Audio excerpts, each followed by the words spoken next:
Hi everyone, welcome back to my channel. This is Shweta Malhotra.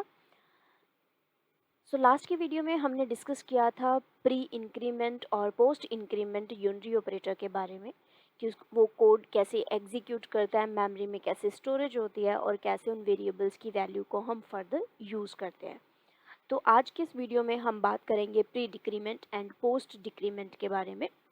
Concept almost same है, बस यहाँ पे decrement मतलब कोई भी वेरिएबल की वैल्यू एक माइनस होगी, that will decrease the value by 1। Okay, so let's get started. Okay, so एक एग्जांपल से हम अंडरस्टैंड कर दें कि pre decrement operator and post decrement operator कैसे वर्क करता है। So let's take one variable int a and its value is 5। So यहाँ पे हमने 3 वे से चेक किया था कि अगर हम डायरेक्ट इस वेरिएबल की वैल्यू को यहाँ पे प्रिंट करें, किसी वेरिएबल को वैल्यू असाइन नहीं करना है, डायरेक्टली हमें प्रिंट करना है। कैसे? हम बात कर रहे हैं डिक्रीमेंट की। सो डिक्रीमेंट के लिए हम यूज़ करेंगे minus minus symbol. Pre decrement है तो माइनस माइनस एंड वेरिएबल का नेम। सो मेमोरी स्ट्रक्चर के अकॉर्डिंग अगर हम देखें तो क्या होगा कि यहाँ पे हमें अगेन 2 एक्शन परफॉर्म करना है। इस ऑपरेशन को परफॉर्म करेगा, उसके बाद वो वैल्यू को प्रिंट करेगा। So minus minus pre decrement मतलब पहले ये वैल्यू डिक्रीज होगी, डिक्रीज होके क्या हो जाएगी 4 वो वैल्यू मेमोरी में स्टोर होगी, डिक्रीज होगी, डिक्रीज होने के बाद वो मेमोरी में जाएगी एंड वही डिक्रीज्ड वैल्यू आपकी स्क्रीन पे प्रिंट होगी। Let's execute the code C4। Okay, अब हम देखते हैं कि अगर सपोज करो कि यही इसी वेरिएबल को अगर मुझे यूज़ करना है कि a की वैल्यू क्या होगी 4 होगी, बिकॉज मेमोरी में वो वैल्यू स्टोर हो चुकी है। ठीक है, अब इसी वैल्यू को अगर मैं किसी वेरिएबल में स्टोर करूँ, लेट्स सपोज मैं यहाँ पे राइट कर दूँ माइनस माइनस फिर से माइनस माइनस a। अगेन इसमें भी हमें 2 ऑपरेशन परफॉर्म करना है कि एक वैल्यू a की डिक्रीमेंट होनी चाहिए एंड दूसरी वही सेम वैल्यू हमारी b को असाइन होनी चाहिए। ओके, तो सेम इन दैट केस पहले यूनरी ऑपरेटर परफॉर्म होगा माइनस माइनस a मतलब a की जो वैल्यू पहले 4 थी अब वो डिक्रीज एक माइनस होगी, डिक्रीज हो जाएगी 3, मेमोरी में स्टोर होगी एंड वही डिक्रीज्ड वैल्यू किसको असाइन हो जाएगी store into memory and then वही डिक्रीज्ड वैल्यू किसको हो जाएगी असाइन टू बी वेरिएबल।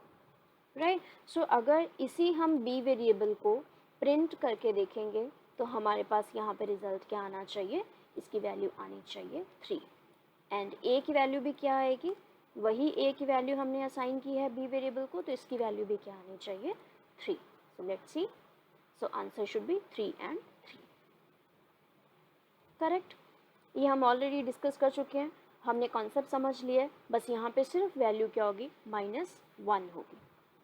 अगर किसी को नहीं कॉन्सेप्ट क्लियर है तो आप प्रीवियस वीडियो में जाके चेक कर सकते हो जिसमें हमने unary pre increment and post increment को अच्छे से डिटेल में स्टडी किया है। ओके, नाउ अब नेक्स्ट हम देखते हैं एक सिंगल सा एक्सप्रेशन हम ट्राई करते हैं जिसमें हम डिक्रीमेंट की बात करेंगे। तो again if let's say we have one expression in c and इसी b वेरिएबल को अगर मैं यूज़ करूँ minus minus B plus minus minus B and plus B. यहाँ पे हमने देखा था b की वैल्यू हमारे पास 3 थी, अब उसके बाद कोई एक्शन परफॉर्म नहीं हुआ तो वही b की वैल्यू इस एक्सप्रेशन में हम यूज़ करेंगे। कैसे सॉल्व करते हैं, यहाँ पे माइनस माइनस बी, तो b की वैल्यू है 3, पहले एक माइनस होगा तो 3 से माइनस होके क्या हो जाएगा 2, मेमोरी में स्टोर होगा 2 और बाद में वही डिक्रीज्ड वैल्यू यहाँ पे प्रिंट होगी। करेक्ट, तो b की वैल्यू 3 से चेंज होके क्या हो गई है 2। राइट, हम यहाँ पे राइट कर देते हैं, तो b की वैल्यू क्या हो गई 2। देन प्लस का सिंबल एज इट इज़ हमने यूज़ किया, उसके बाद फिर से माइनस माइनस बी मतलब पहले वो डिक्रीमेंट होगा, एक डिक्रीज होगा 2 से क्या हो जाएगा 1 हो जाएगा, वही डिक्रीज वैल्यू यहाँ पे हमने क्या कर दी, यहाँ पे हमने प्रिंट कर दी। करेक्ट, एंड उसके बाद फिर हम ओनली b को यूज़ कर रहे हैं। अब ओनली b की वैल्यू जो हमारी मेमोरी में लेटेस्ट वैल्यू है दैट इज़ 1, तो यहाँ पे b की वैल्यू क्या आ जाएगी 1। करेक्ट, अब अगर हम C की वैल्यू को प्रिंट करें और B की वैल्यू को प्रिंट करें तो C का सिंपल रिजल्ट, इनका जो भी कैलकुलेशन होगा दैट इज़ 4। C की वैल्यू क्या हो जाएगी 4 एंड B की वैल्यू क्या है हमारे पास 1। अगेन एग्जीक्यूट करते हैं, एग्जीक्यूट करेंगे तो हमारे पास रिजल्ट क्या आना चाहिए 1 and 4। Very simple. This is almost similar to the increment operator जो हमने पहले कवर किया है प्री इंक्रीमेंट। तो चलिए एक और एग्जांपल हम देखते हैं। इफ लेट्स से int d is equal to 2 and I'm using d minus minus minus minus d again minus minus d। Okay so d की वैल्यू हम थोड़ी सी बड़ी ले लेते हैं। ओके सो अब हमें इसको प्रिंट करना है। So system dot out dot print ln and यहाँ पे हम d की वैल्यू को हमें प्रिंट करना है। तो क्या होगा d इज इक्वल टू 10 और यहाँ पे हमने इंक्रीमेंट के केस में डिस्कस किया था कि यहाँ पे ऑपरेशन परफॉर्म होगा ही होगा बिकॉज ना तो हम कोई वैल्यू को प्रिंट करवा रहे हैं ना ही हम किसी वेरिएबल में वैल्यू को असाइन कर रहे हैं।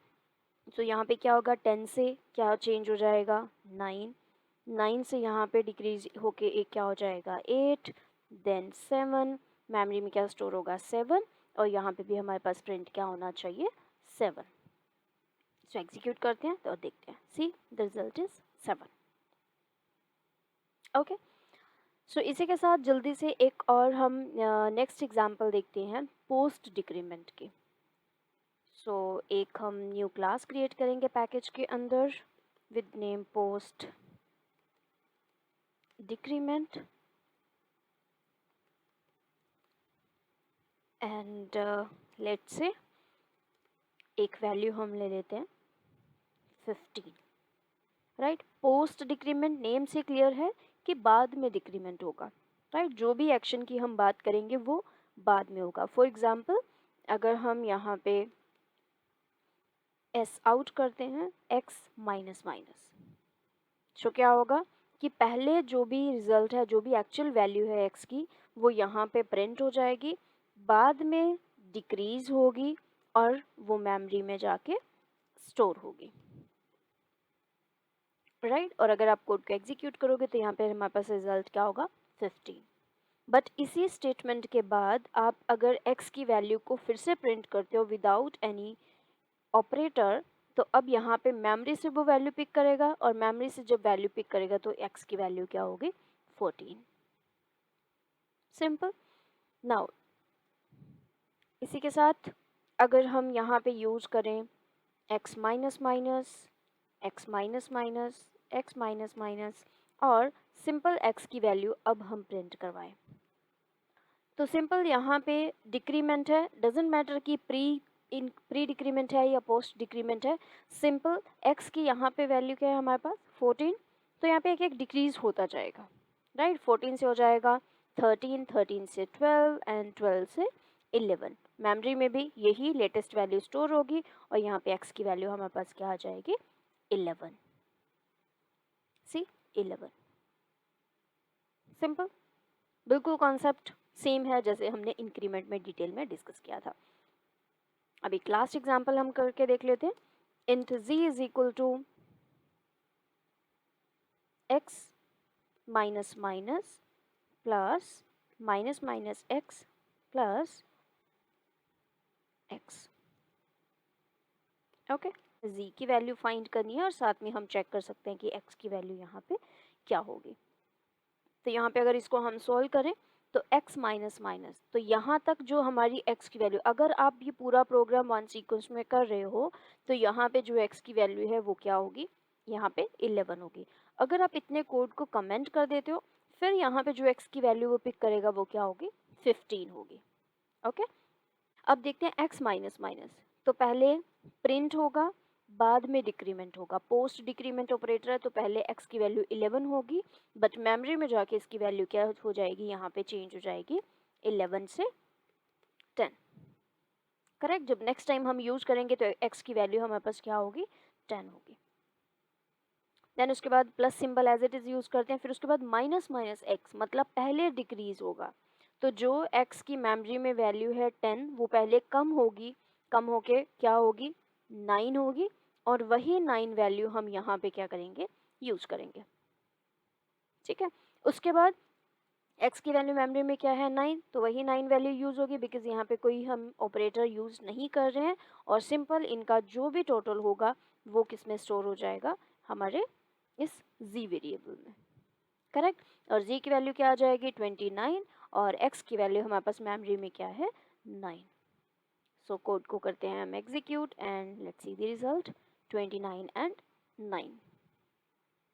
So this is all about the decrement, pre-decrement and post-decrement operator.